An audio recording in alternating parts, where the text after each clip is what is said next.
Já, você falando isso agora, me fez lembrar da história que aconteceu aqui em Cruzul.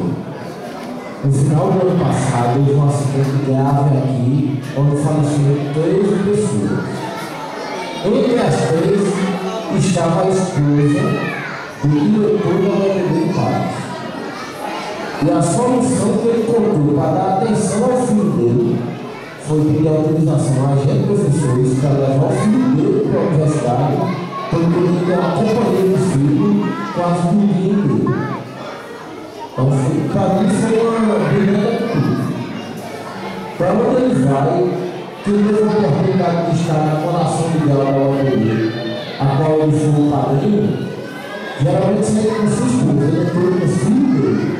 O filho dele sentou na mesa ao lado dele. Então, para mim, é um exemplo hoje que eu vejo, e quando eu vejo vários pais passarem todo dia trabalhando, e vou dormir. Chego em casa, 11 horas da noite, meus filhos estão dormindo. Saem, elas estão dormindo. Que hora eu vou tirar o tempo para minha filha? As minhas filhas, mas uma manhã eu vou ficar velho e vou ver as minhas filhas do menino. Papai!